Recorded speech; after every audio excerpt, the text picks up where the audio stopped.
that had happened in my past Okay. that made me feel kind of less of a person, like not worthy of great success. And a lot of it came from an old relationship that I had that went really bad, that left me feeling like I wasn't worthy of success or good enough. So literally, I wrote them all down on a paper. I wrote it out and then I threw it in the fire. And it's like, okay, I'm done with this. It's time to get on. And it's interesting because I thought I had gotten on, but when I started to write, a lot of emotion kept coming up. Mm-hmm. And it's like, crap, there it is again. It's still on, right? So I think when we write and we put things down on paper in our quietest moments, we can get really real with ourselves and go, holy crap, that stuff's still around. Yeah. Let's get rid of it. So, so yeah, I encourage you guys to go through that exercise because it truly is freeing. So that's sort of my first thing that I kind of wanted to cover. And I did a lot of thinking about it when I was away because I do talk to so many of you kind of one-on-one, and I'm here going, oh my gosh, you guys are so amazing. You have infinite potential. Like I have such belief. And then I see little things holding you back. And it's like, how can I help you crack through this so that you can reach the goals that you want to get to, right? So I encourage you to do that exercise. Next thing is I'm guilty of this one. Identify your strengths and your weaknesses and like double down on your strengths. Like take a look at what you're good at and double down on it. Like just do more of it. And with your weaknesses, what I recommend is getting help, right? Getting help with your weaknesses, understanding their weaknesses, and either getting help with them or getting someone else to do them for you. So one of my big weaknesses is cleaning my house. I love living in a clean house. I am the worst house cleaner ever. Like I spent an entire Saturday cleaning my house a couple of weeks ago. It still didn't look clean. But when I had a cleaner, she would come in and in 2 hours, the place would be sparkling. And I just can't figure it out. Like I've tried. So, you know, that's a place where we can leverage things in other people that we're not good at. So it can free up our time to do the things that we're really, really good at, right? Also, it can apply not only with hiring people, but it can apply in your business. So if you're really good at Facebook Lives, do more Facebook Lives. If you suck at writing copy, write less copy and do more Facebook Lives, right? So really understanding and evaluating what you're good at, what you're not good at, and then doing way more of what you're good at. Now, that being said, our business is absolutely a skill-based business, right? There are some primary skills you need to know in this business and you need to get good at them. And that's what we teach. When we teach marketing, when we teach closing skills, we're teaching you things that you absolutely need to get better at. So you can't always offload those things, but in the things you can offload, I encourage you to do it. Or in things that you can interchange equal things for equal things, do more things that you're good at. So that's the second thing, okay? Next one is, I talk to so many people, not so much recently in terms of the group that show up to this huddle, but certainly in a lot of the coaching I did over the last 3 years, where people go, I just don't know what to post. I don't know what to post. What am I supposed to post about? And what I recommend, and even now, I recommend it now, if you're not sure why your social media isn't attracting people, or why it's not creating more customers or more people to put into SNP, find yourself a role model to follow. It could be someone on this team. It could be someone who's really rocking it on social media and they're in network marketing. It doesn't matter, but find someone to emulate after. And finding a role model, especially when you're relatively new to social media, is so powerful because it's going to give you a model to follow. So I even to this day, I follow a couple of people on social media that I really resonate with. And it's like, oh, they're going live now. I better make sure I get my live done today. Or, oh, they wrote this amazing written post. I better make sure I write a written post today, and I better do it here and on my page and on Instagram or wherever it is that you might be building, right? So having someone to kind of follow will give you a pathway to getting consistent, to having good content out there, and to show up in a way that you are authentic in ×2. And that brings me to my next point, is social media content. It's really easy to just share stuff. It's really easy to put up a meme. It's really easy to just maybe share a lifestyle post, right? It's not so easy to show up live. It's not so easy to learn how to use stories effectively. So if you're just putting half effort into your social media posts because it's easy, your business is going to be half the size it could be, right? And you guys all know that we need to be showing up live. We need to be showing up authentically. We need to be showing up with energy, right? Because no one's going to watch a video if you're just going, I have 3 tips today on how to talk to people on social media. And here's tip 1. No one's going to watch it. They're going to watch it for 2 seconds. They're going to be gone. So when we talk about showing up authentically, you still show up as you, but it's got to be you ×2. You've got to show up with energy. You've got to show up with passion. You got to show up with excitement. You got to show up with stuff, right?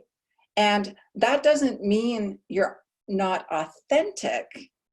It just means that you're showing up in a way where you're excited about giving value. You're excited about what you're talking about.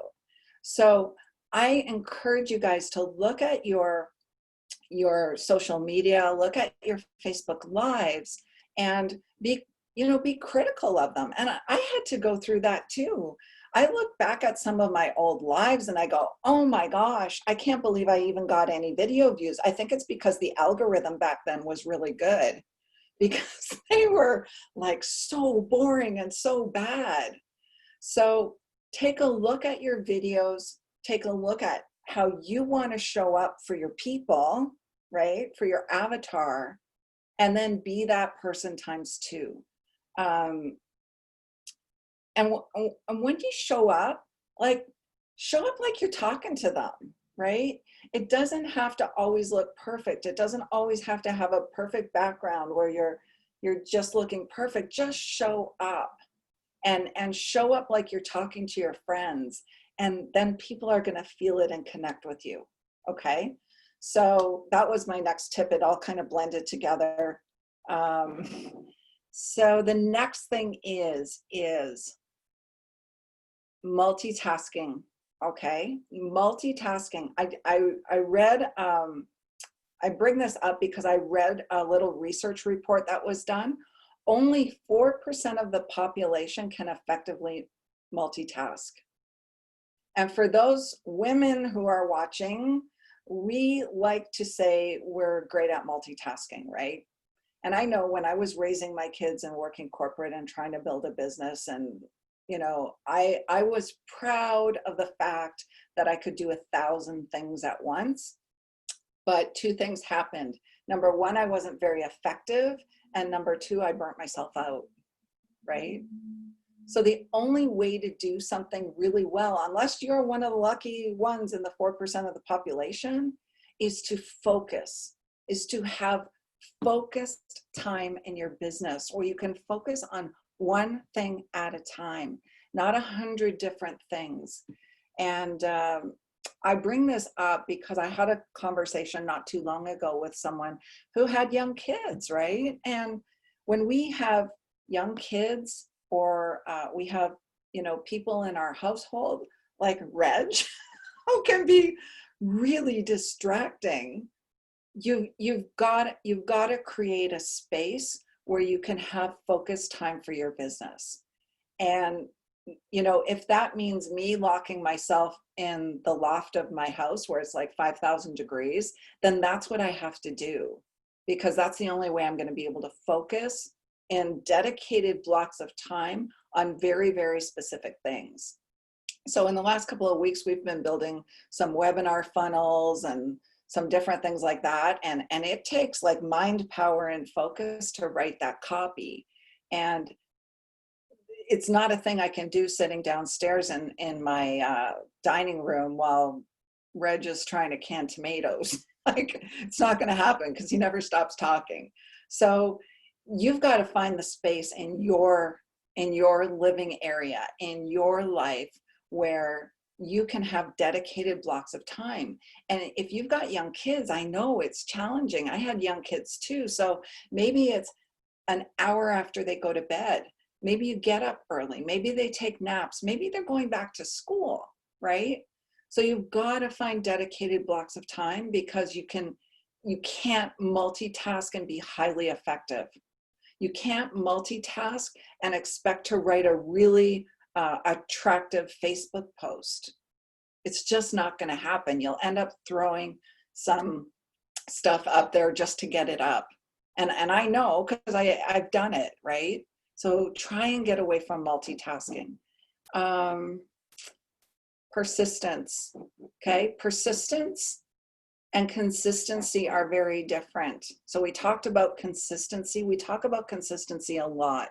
Showing up for your business consistently, but persistence is another thing, right? Persistence is like the grit.